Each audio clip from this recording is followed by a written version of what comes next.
Hyvä kuulija, tämä on Raamattuun pohjautuva tutkielma tempauksen ajoittumisesta kuudennen sinetin avaamisen yhteyteen perustuen Jeesuksen puheeseen Öljymäellä Matteuksen evankeliumi 24 ja 25 mukaan sekä ilmestyskirjaan ja apostoli Paavalin kuvaukseen tempauksen tapahtumista. Kaikki lainatut Raamatun kohdat ovat suomennoksesta Kirkkoraamattu 38. Matteuksen evankeliumin luvussa 24, jakeissa 29–30 Jeesus kuvaa tempausta seuraavasti. Mutta kohta niiden päivien ahdistuksen jälkeen aurinko pimenee, eikä kuu anna valoansa, ja tähdet putoavat taivaalta, ja taivaitten voimat järkkyvät. Ja silloin ihmisen pojan merkki näkyy taivaalla, ja silloin kaikki maan sukukunnat parkuvat, ja he näkevät ihmisen pojan tulevan taivaan pilvien päällä suurella voimalla ja kirkkaudella. Tämä kuvaus käy yhteen ilmestyskirjan 6. luvussa, jakeissa 12–17 kuvatun kuudennen sinetin aukaisemisen jälkeisiin tapahtumiin. Ja minä näin, kuinka karitsa avasi kuudennen sinetin.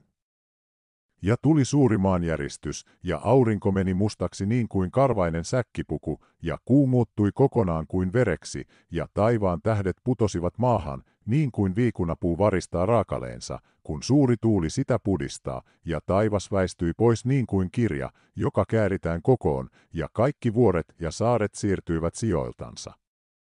Ja maan kuninkaat ja ylimykset ja sotapäälliköt ja rikkaat ja väkevät ja kaikki orjat ja vapaat kätkeytyivät luoliin ja vuorten rotkoihin ja sanoivat vuorille ja kallioille, langetkaa meidän päällemme ja kätkekää meidät hänen kasvoiltansa, joka valtaistuimella istuu, ja karitsan vihalta.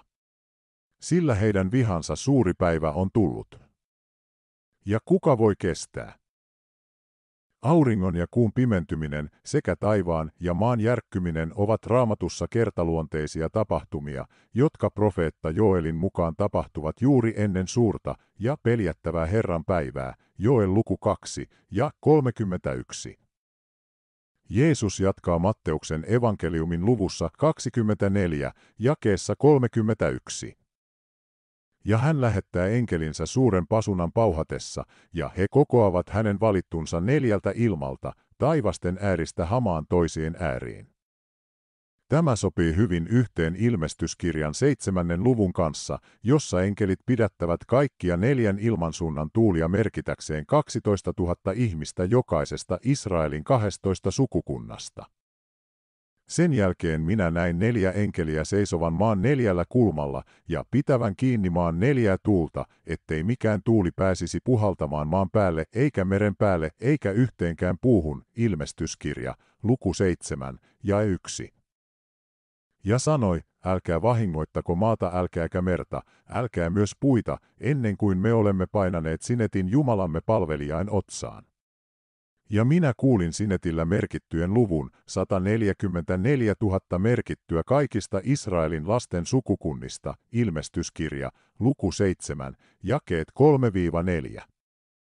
Tämän jälkeen taivaaseen ilmestyy lukematon joukko ihmisiä kaikista maailman kansoista ja kielistä, jotka tulevat siitä suuresta ahdistuksesta, seuraavan jakeen mukaan.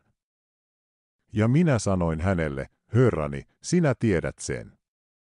Ja hän sanoi minulle, nämä ovat ne, jotka siitä suuresta ahdistuksesta tulevat, ja he ovat pesseet vaatteensa ja valkaisseet ne karitsan veressä, ilmestyskirja, luku 7, jae 14. Jeesuksen Matteuksen evankeliumin luvussa 24, jakeessa 31 kuvaama suuri pasuna sopii Raamatun monista eri pasunoista parhaiten yhteen apostoli Paavalin mainitseman pasunan kanssa, joka soi tempauksen yhteydessä. Tämä pasuna on koolle kutsumisen merkkiääni, eikä sitä pidä sekoittaa ilmestyskirjan luvun 11, jakeessa 15 mainittuun 7. pasunaan, joka on enkelin soittama, tuomiota ilmoittava pasuna. Paavali kuvaa tempauksen tapahtumia seuraavasti. Yhtäkkiä, silmänräpäyksessä, viimeisen pasunan soidessa, sillä pasuna soi ja kuolleet nousevat katoamattomina, ja me muutumme, 1.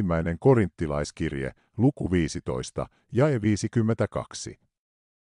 Sillä itse Herra on tuleva alas taivaasta käskyhuudon, ylienkelin äänen ja Jumalan pasunan kuuluessa, ja Kristuksessa kuolleet nousevat ylös ensin, sitten meidät, jotka olemme elossa, jotka olemme jääneet tänne, temmataan yhdessä heidän kanssaan pilvissä Herraa vastaan yläilmoihin. Ja niin me saamme aina olla Herran kanssa. 1. Tessalonikalaiskirje, luku 4, jakeet 16–17. Jeesuksen palaaminen maan päälle kaikkien pyhiensä kanssa, 1. Tessalonikalaiskirje 3, 13, niin että hänen jalkansa koskettavat maan pintaa, Sakaria 4, 14, on kuvattu Matteuksen evankeliumin luvussa 25. Mutta kun ihmisen poika tulee kirkkaudessaan ja kaikki enkelit hänen kanssaan, silloin hän istuu kirkkautensa valtaistuimelle. Matteuksen evankeliumi, luku 25 ja 31. Jeesus ei tässä yhteydessä mainitse tuhatvuotista maanpäällistä valtakuntaansa, sillä se julkistetaan vasta ilmestyskirjassa. Sekä Matteus 24 että 25 ja ilmestyskirja ovat tulevista tapahtumista kertovia profetioita, jotka alkavat siitä ajankohdasta, jolloin ne annettiin, ilmestyskirja 1:1. Jeesus ei puheessaan myöskään erittele tapahtumien kestoa tai ajoituksia. Nämä yksityiskohtaisemmat tiedot antaa ilmestyskirjassa Johannekselle sama, mutta jo ylösnoussut Jeesus Kristusina. Loppuosa Matteuksen luvusta 25 on selkeä kuvaus niin sanotusta viimeisestä tuomiosta, ilmestyskirja 20, joka tapahtuu tuhatvuotisen valtakunnan jälkeen ennen iankaikkisten uuden maan ja taivaan luomista. Jeesuksen paluumaan päälle, eli paremmin tunnettuna nimellä toinen tulemus, on kuvattu ilmestyskirjan lopussa seuraavasti. Ja minä näin taivaan auenneena. Ja katso, valkoinen hevonen, ja sen selässä istuvan nimi on uskollinen ja totinen, ja hän tuomitsee ja sotii vanhurskaudessa, ilmestyskirja 19 ja 11. Ja häntä seurasivat ratsastaen valkoisilla hevosilla taivaan sotajoukot, puettuina valkeaan ja puhtaaseen pellavavaatteeseen, ilmestyskirja 19 ja 14. Yllä olevien Raamatun kohtien mukaan tempaus tapahtuu hyvin todennäköisesti juuri ennen 6. sinetin avaamista ja Herranpäivän alkua, ilmestyskirja 6:17.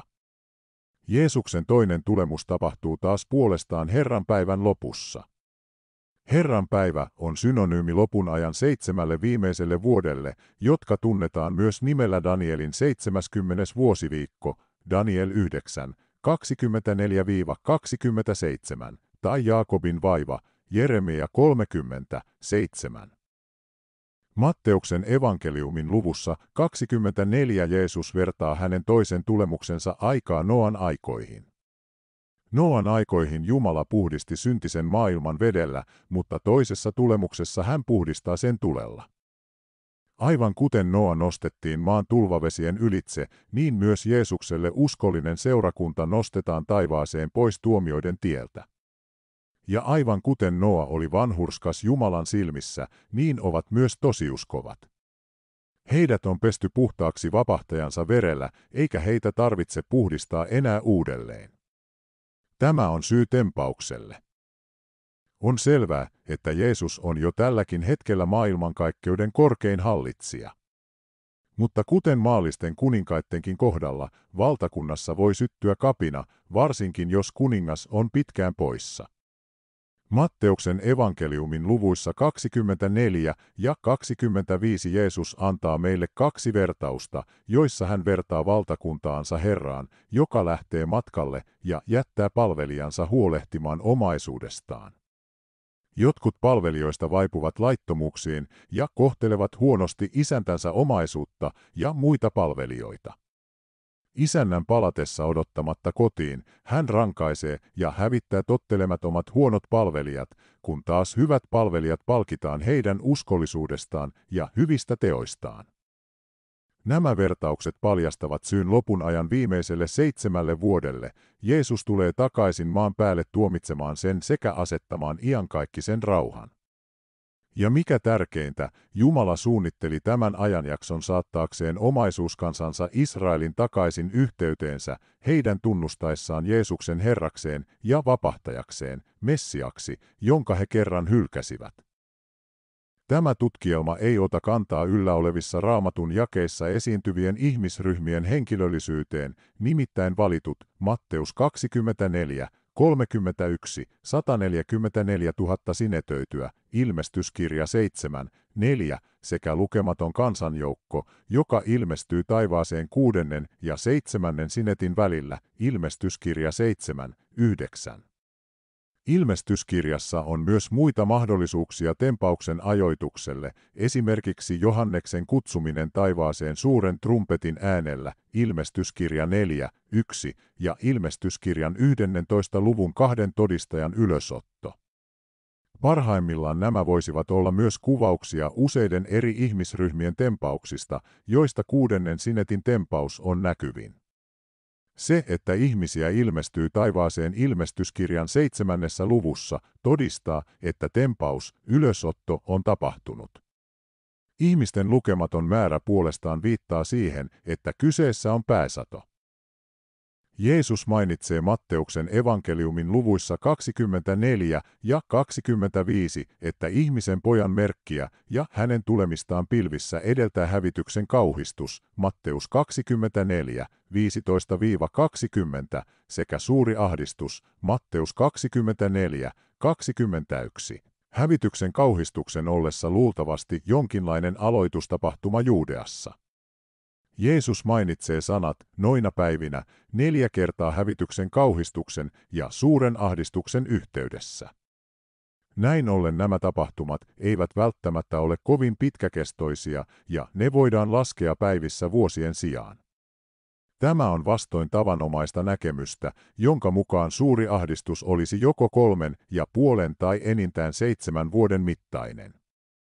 Tämän tekstin päätelmänä on, että suuri ahdistus voi itse asiassa olla suhteellisen lyhyt, erittäin kovan ahdistuksen ajanjakso, joka leviää maailmanlaajuiseksi juuri ennen Herran päivän alkua.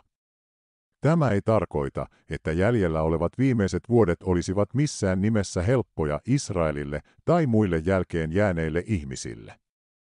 Päinvastoin, koko Danielin 70. vuosiviikko on valtavan ahdistuksen ja tuomioiden aikaa. Mikäli Jeesuksen ilmestyskirjan luvussa 3, jakeessa 10 mainitsema koetuksen hetki, joka on tuleva yli koko maanpiirin koettelemaan niitä, jotka maan päällä asuvat, on sama kuin suuri ahdistus, niin tosiuskovat voisivat olla maan päällä näkemässä valtaisan, mahdollisesti ydinaseilla tapahtuvan hyökkäyksen Israelia vastaan, mutta eivät paljon pidempään. Hesekielin kirjan luvun 38 mukaan Googin hyökkäys Israelia vastaan on se hetki, joka sytyttää Jumalan vihan maan kansoja kohtaan. Ilmestyskirjassa tämä viha ja Herran päivä alkavat 6. sinetistä, Ilmestyskirja 6, 17 ja ensimmäisen Tessalonikalaiskirjeen 1, 10 ja 5, 9 mukaan meitä ei ole määrätty tulevaiseen vihaan, vaan pelastumaan siitä Jeesuksen Kristuksen kautta. Kiitos kun kuuntelit, tule Herra Jeesus.